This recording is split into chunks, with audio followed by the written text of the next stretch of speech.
Everyone, আমি Kaveri. Welcome to my Kaveri's world. কেমন আছেন সবাই? তো কালকে আমরা মেলার থেকে বাবানকে একটা বাবলস গান কিনে দিয়েছিলাম। তো এই লিকুইডটা এতটা বাজে ছিল, এতটা পাতলা ছিল যে একটাও বাবলস হচ্ছিল না। তাই ভাবলাম আমরা লিকুইডটা বাড়িতেই বানিয়ে নিই। তো ভাবলাম যখন লিকুইডটা বানাচ্ছি তো তোমাদের সঙ্গেও শেয়ার করি। তো যার জন্য দেখো আমি একটা গ্লাসে 1 চামচ চিনি নিয়ে নিয়েছি, আর এখানে নিয়ে নিচ্ছি আমি হ্যান্ড ওয়াশ। তো তোমরা হ্যান্ড ওয়াশ বা লিকুইড যে ডিশ ওয়াশ, তারপরে শ্যাম্পু, এইসব যেটা ইচ্ছে নিতে পারো, কিন্তু 100 ভাগের মধ্যে 99 ভাগই থাকবে হচ্ছে ওই শ্যাম্পু, ডিশ ওয়াশ বা হ্যান্ড ওয়াশ, এইসব থাকবে, আর 1 ভাগ জল থাকবে।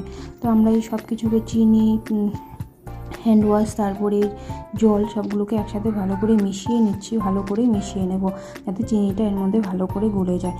তো এখানে দেখো আমরা ভালো করে গুলিয়ে নিচ্ছি। তো ভালো, কিন্তু বেশি জোরে ফেটানো যাবে না, যাতে অনেকটাই তাহলে ফেনা ফেনা হয়ে যাবে। তো তাহলে খুব একটা ভালো বাবলস হবে না। তো এখানে দেখো আমাদের লিকুইডটা বানানো হয়ে গেছে। এখন তোমাদেরকে বাবলস ফুলিয়ে দেখাবো। আসলে অনেকটাই ফেনা ফেনা হয়ে গেছিলো, তাই সাথে সাথে খুব একটা হচ্ছিল না, কিন্তু বেশ ভালোই হচ্ছিল। তো তোমাদের কেমন লাগলো ভিডিওটা অবশ্যই কিন্তু আমাকে জানাবে, আর তোমরাও কিন্তু বাড়িতে ট্রাই করতে পারো। তো দেখা হবে পরের একটা ব্লগে। আজকের মতো টাটা।